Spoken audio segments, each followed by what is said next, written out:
m'appelle Augustin, j'ai 6 ans. Je voulais savoir pourquoi les fantômes ont une chaîne accrochée à eux et ont un boulet accroché à la chaîne. Bonjour, je m'appelle Maëlle, j'ai 4 ans. Pourquoi les fantômes ils ont une boule autour de leurs pieds avec une chaîne? Merci et au revoir. Bonsoir Maëlle et Augustin. Pourquoi les fantômes ont-ils une boule autour de leurs pieds avec une chaîne? Pourquoi les fantômes ont une chaîne accrochée à eux et ont un boulet accroché à la chaîne? Éric Fersen, vous venez d'écrire Manuel du chasseur de fantômes, c'est édité chez Jean-Claude Lattès. Vous êtes vous-même chasseur de fantômes et mentaliste. Et derrière votre livre, il y a une phrase d'Alexandre Dumas. Les fantômes ne se montrent qu'à ceux qui doivent les voir. Pourquoi les fantômes ont-ils une boule autour de leurs pieds, si on peut appeler ça des pieds?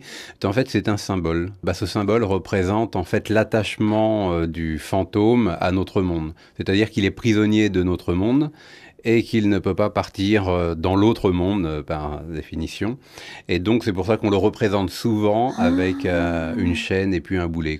Alors, c'est douloureux d'être avec une chaîne et un boulet. Moi, j'aimerais pas me déplacer comme ça. C'est beaucoup plus difficile de se déplacer. On est obligé de porter le boulet, obligé de porter ce poids et puis errer, on va dire, dans notre monde jusqu'au jour où on va trouver, ou la nuit, où on va trouver la sortie. Évidemment, il y a un côté très douloureux, mais dans chaque histoire de fantôme, il y a de toute façon à l'origine une histoire douloureuse ou violente ou dramatique en tout cas. C'est ça, j'allais vous dire, mais qu'est-ce qui s'est passé? Parce qu'un mort normal, entre guillemets, il va dans le monde des morts, quelle que soit la croyance qu'on a sur le monde des morts, et puis voilà, il fait son voyage. Le fantôme, il n'y va pas. Donc, qu'est-ce qui bloque? Il faut remonter à l'origine. Pourquoi un fantôme se crée? Parce que n'importe qui peut pas devenir fantôme, sinon il y aurait une surpopulation, si je puis dire. C'est que l'on a remarqué bien souvent, il y a à la base une mort violente. Ça peut être un accident, ça peut être un meurtre, un suicide. La mort est tellement violente, elle est tellement brusque, d'autant plus que si la personne commence justement une vie heureuse l'attend, la mort est tellement soudaine, violente, que la personne, ou en tout cas ce qui reste de la personne, on peut appeler ça comme on veut, l'esprit, l'âme, est dans un état de confusion. Il ne sait pas qu'il est mort, ou en tout cas il n'accepte pas complètement cette mort. C'est pour ça qu'il reste accroché à notre monde. Il veut essayer de regagner sa vie passée. Qu'est-ce qu'on peut faire pour lui? Tout d'abord, il ne faut pas s'en effrayer. Quand il s'agit ce que l'on appelle d'un résidu, d'une hantise résiduelle, eh bien en fait on ne peut pas faire grand-chose, c'est juste une image ou parfois un son qui se répète dans le temps et qui va s'effacer progressivement. On représente bien souvent les fantômes semi-transparents. En fait c'est un fantôme qui est déjà pas tout jeune, il commence à disparaître progressivement avant de disparaître totalement. Je me souviens, un couple m'avait appelé, ils avaient acheté une maison à la campagne et ils entendaient uniquement la nuit et par les nuits de grand vent, des pas marcher au premier étage. Évidemment, ils se sont rendus au premier étage et il n'y avait personne. Ils m'ont appelé parce qu'ils ont commencé à penser que la maison était hantée. J'ai effectivement constaté les bruits de pas et en fait j'ai trouvé l'explication. C'était tout simplement un arbre qui était à côté de la maison. Il y avait une branche qui avait un peu poussé et avec le vent, la branche tapait contre le carreau et la maison faisait caisse de résonance. Et on avait vraiment l'illusion d'entendre quelqu'un marcher au premier étage. Bonjour, je m'appelle Aureline, j'ai 12 ans. Des fois, j'aimerais rentrer en communication avec l'être de l'au-delà et j'aimerais savoir comment c'est possible. Bonsoir Aureline. Alors nous avons posé ta question à Éric Fersen, qui est mentaliste et chasseur de fantômes, vous allez nous expliquer, et écrivain, puisque vous venez d'écrire, Éric Fersen, Manuel du chasseur de fantômes chez Jean-Claude Lattès. Est-ce que vous comprenez la question d'Aureline? Beaucoup se la posent. Oui. D'abord, s'il est possible d'entrer en communication avec des êtres de l'au-delà, ou des fantômes, ou des esprits. Ou des gens qu'on aime, qui sont partis, qu'on aimerait retrouver. Oui, aussi, tout à fait. Oui. Nous avons d'un côté l'univers des fantômes, et d'un autre côté l'univers du spiritisme. Le spiritisme, c'est Victor Hugo, les tables qui bougent. Voilà, exactement. Cette vogue est née au milieu du 19e siècle avec les sœurs Fox, et puis surtout s'est étendue sur la planète avec Allan Kardec, un Français d'ailleurs. Donc c'est avant tout une doctrine, c'est qu'il est possible, d'après Allan Kardec, d'entrer en communication avec l'esprit des défunts. Alors que l'univers des fantômes, bien souvent, la plupart des personnes qui sont témoins d'une apparition n'ont jamais demandé à être témoins d'une apparition. Ah, oui. Pour faire simple, dans la doctrine du spiritisme, on essaie d'aller de l'autre côté, alors que dans le cas du fantôme, c'est l'inverse qui se produit. C'est le fantôme qui vient dans notre monde. Mais bon, le spiritisme est une doctrine, une religion, même dans certains pays, hein, alors que le fantôme, il n'y a pas toute cette doctrine. Alors Auréline, elle dit, je veux rentrer en communication avec des êtres de l'au-delà et j'aimerais savoir comment c'est possible. Est-ce que c'est possible? Est-ce que c'est possible? C'est justement là qui est la grande question, parce que la vraie question, c'est si on rentre en contact avec un esprit, est-ce que c'est vraiment l'esprit qui nous apporte des réponses ou qui nous répond? Ça peut être un autre phénomène, comme par exemple les séances de spiritisme, qui nous dit que ce n'est pas un phénomène de voyance ou de télépathie ou une autre explication plus rationnelle, ou l'imagination. Y a-t-il une façon de rentrer en communication, comme dit Auréline, avec l'au-delà, sans le spiritisme? Est-ce qu'on peut pas dire j'aimerais bien rêver ou je sais pas? Tout à fait. Il y a la méthode la plus simple et qui paraît la plus naïve, mais qui pourtant fonctionne, ou en tout cas qui a fonctionné avec beaucoup de personnes. C'est tout simplement, si on pense que la maison est hantée, si on pense qu'on a un fantôme à côté de nous, c'est de lui parler. De lui parler respectueusement, et parfois des choses étonnantes arrivent. Il y a eu des cas comme ça où les habitants d'une maison hantée, moi je leur avais conseillé de leur parler, et donc c'est ce qu'ils ont fait, respectueusement, à haute voix, et les manifestations ont cessé. Souvent ils se manifestent dans les rêves. Alors on pourrait penser, si c'est dans les rêves, il n'y a rien de rationnel, c'est l'imagination. Et pourtant, il y a des choses vraiment étonnantes. J'ai eu le cas, il y a très peu de temps, une jeune femme qui a rêvé que son père lui parlait dans son rêve pour lui dire au revoir. Elle se réveille et le lendemain, sa mère lui apprend que son père, qui vivait à plusieurs centaines de kilomètres d'ici, est décédé dans la nuit. Je m'appelle Thaïs, j'ai 6 ans et demi et j'aimerais bien savoir pourquoi les fantômes ont un drap sur la tête. Merci. Bonsoir Thaïs. Éric Farson, vous avez écrit le manuel du chasseur de fantômes chez Jean-Claude Lattès. Qu'est-ce que ça veut dire un drap sur la tête, Éric Farson? On représente les fantômes avec un drap sur la tête, ouais. Bien que très peu de témoins, on est dans le symbole. Alors c'est quoi ce drap? En fait, c'est pas tout à fait un drap, enfin presque. C'est un suaire en fait, hein, puisqu'il y a longtemps, avant de mettre les corps en terre, quand les personnes mouraient, eh bien on les enveloppait dans ce drap que l'on appelait un suaire. Voilà, exactement. Et comme les fantômes, en général, réapparaissent de la façon dont ils étaient habillés au moment de la mort, enfin, leurs derniers vêtements. Donc, on a fait l'association, évidemment. Ça, c'est la première chose. Et puis, la deuxième chose, il y a beaucoup d'apparitions la nuit. C'est souvent des formes lumineuses, blanchâtres, qui pourraient ressembler à un être humain, mais un petit peu vaporeuses.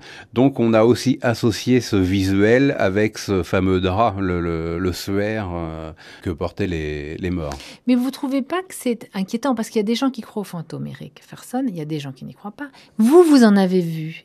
C'est ça, hein? Voilà, je les côtoie depuis l'enfance, on va dire. Est-ce qu'ils sont toujours comme ça, avec cette forme un peu blanchâtre? Alors on va rentrer dans une chose un petit peu plus complexe. Pour moi, les fantômes, si l'on écoute la définition populaire, enfin le langage populaire, le fantôme est l'esprit d'un défunt. Oui. Après des années d'expérience, je dis que ce n'est pas forcément le cas.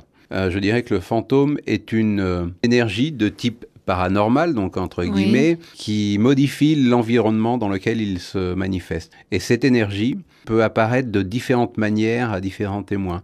Par exemple, si on prend les apparitions religieuses, bien souvent, cette vision correspond à la religion du témoin. On verra jamais un bouddhiste qui va apercevoir la Sainte Vierge, par exemple. Mais pourtant, il y a quelque chose. J'en suis venu à la conclusion qu'en fait, c'est une masse d'énergie. Il y a ce qui se passe dans la réalité, dans le monde extérieur, et comment on perçoit cette énergie. Et à mon avis, cette perception, elle est liée à notre éducation, à notre culture. Donc voilà. Il y a une façon très très simple pour savoir si ce que l'on a en face de nous est un fantôme ou pas. Si vous avez la chance de rencontrer un fantôme, c'est très simple. Il suffit, tout en continuant à le regarder, avec le doigt, avec l'index, d'appuyer sur la paupière supérieure. Oh mon Dieu. Soit l'image se dédouble, soit elle reste fixe, elle ne se dédouble pas.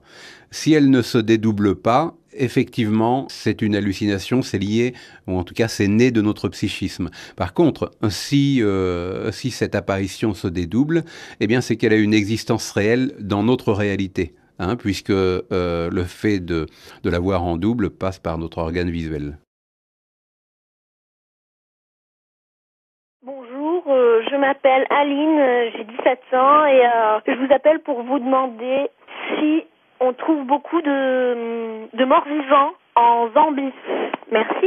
Bonsoir Aline. Alors, nous avons proposé cette question à Eric Ferson, qui est mentaliste, chasseur de fantômes et écrivain, puisqu'il vient d'écrire Manuel du chasseur de fantômes chez Jean-Claude Lattès. Alors, qu'est-ce qu'un mort-vivant? Est-ce que la Zambie a à voir avec ça? Est-ce que c'est un mot pour un autre? Qu'est-ce que vous en pensez, Eric Ferson? La question m'a fait un peu sourire. Alors, tout d'abord, je tiens à préciser que les morts-vivants n'ont strictement rien à voir avec les fantômes, hein. Pourquoi Aline se pose la question si on trouve beaucoup de morts-vivants en Zambie? C'est que le mort-vivant est un zombie. Elle a peut-être fait l'association des mots zombie, Zambie, peut-être qu'ils sont originaires de Zambie. Prenons cette option, elle me paraît bonne. Alors, qu'est-ce que c'est qu'un zombie? Voilà, qu'est-ce qu'un zombie? Alors là, il faut aller non pas en Zambie, mais plutôt dans les Caraïbes, plus spécialement à Haïti, hein, la tradition, elle est là. Le sorcier vaudou a cette capacité avec différentes poudres et potions tirées de certaines plantes, à provoquer une espèce de mort clinique de la personne, c'est-à-dire que la personne est considérée morte, on va l'inhumer. Et peu de temps après, ce fameux sorcier va exhumer le corps et va procéder au rituel inverse pour lui redonner vie. Sauf que entre ces deux actions, le cerveau a quand même pris un coup et que la personne qui revient du monde des morts, si je puis dire, on va dire ça comme ça, n'est plus tout à fait elle-même. Elle a un regard hagard, elle ne peut plus penser. C'est un robot, quoi, un zombie que le sorcier vaudou utilise comme esclave. Alors ça, c'est très particulier, c'est Haïti, c'est le zombie. Le fantôme, qu'est-ce que c'est? Alors le fantôme n'a rien à voir, même si c'est vrai qu'on l'appelle le mort-vivant, parce qu'on sait pas trop s'il est mort, s'il est vivant, mais c'est quelqu'un qui a vraiment trépassé et qui revient dans notre monde, ou en tout cas qui n'en est pas parti, mais qui n'est plus humain, il n'a plus de corps. Alors que dans ce cas, le zombie a encore son corps physique. Est-ce que le fantôme est méchant? Oui, alors ça, c'est un cliché littéraire et cinéma, évidemment. Mais je n'ai jamais rencontré, oh combien jamais, de toute ma vie, un fantôme méchant. En fait, la plupart sont neutres. Ils ignorent totalement la présence des vivants. Ils refont le trajet qu'ils faisaient quand ils étaient vivants. C'est juste une image qui se répète. Et évidemment, puisque le fantôme fait partie de l'inconnu, et par définition, on a peur de l'inconnu. Donc tout ce qui fait partie de l'inconnu est un peu effrayant. Mais le fantôme n'est pas effrayant. Ce sont juste des histoires qui ont été colportées au fil des siècles et qui sont maintenant dans l'inconscient collectif. Bonjour, je m'appelle Philippe, j'ai 10 ans et je voudrais bien savoir comment marche un pendule. Merci. Merci Philippe et bonsoir. Comment marche un pendule? Eric Ferson, mentaliste, chasseur de fantômes, écrivain, Manuel du chasseur de fantômes chez Jean-Claude Lattès. On vous a proposé cette question parce qu'elle fait un peu partie du domaine inhabituel, étrange, inexpliqué. Qu'est-ce que c'est d'abord un pendule? Alors tout d'abord, un pendule, c'est dans sa plus simple définition, c'est un fil ou une petite corde avec un poids au bout, et qui, tenu en main, va se mettre à osciller de droite à gauche ou en tournant, ou pas du tout des fois, hein, il va rester fixe aux questions qu'on lui pose. Voilà. Alors comment ça marche? Alors comment ça marche? On n'a pas d'explication rationnelle, ou plutôt on peut en supposer une. Le pendule est simplement un traducteur. C'est un traducteur de notre inconscient. Hein, c'est-à-dire que quand on lui pose la question, on peut penser que le pendule bouge de lui-même, oui, alors que c'est notre inconscient qui le fait bouger. Mais en fait, peu importe que ce soit notre inconscient ou qu'il bouge de lui-même, ce qui est important, c'est la réponse. Est-ce que c'est le pendule qui fait bouger la main ou la main qui fait bouger le pendule? Finalement, ça nous est égal. C'est ça que voilà, vous dites. en clair, voilà. Alors il y a certaines personnes qui vont dire que le pendule est animé d'une vie propre. Hein, et d'autres vont dire c'est justement un traducteur de l'inconscient, c'est nous qui le faisons bouger, sans qu'on en rende compte évidemment, puisque c'est notre inconscient. Mais en vérité, voilà, encore une fois, hein, peu importe, si on lui pose une question et que la réponse qui est apportée par le pendule se trouve être juste, ou si ce pendule nous permet de trouver des choses, parce que bien souvent le pendule est utilisé pour trouver des sources, pour retrouver des objets cachés ou des personnes disparues, voire même dans les chasses aux fantômes, certains l'utilisent pour essayer de capter les énergies. Donc si ça donne un résultat, pourquoi ne pas l'utiliser ? D'accord, donc c'est l'inconscient qui envoie de l'énergie pour répondre à une question posée par le conscient. Voilà, tout à fait. Parce que moi c'est mon avis, mais encore une fois, on n'est pas dans le rationnel, si je puis dire. Mais notre inconscient connaît déjà toutes les réponses, en fait.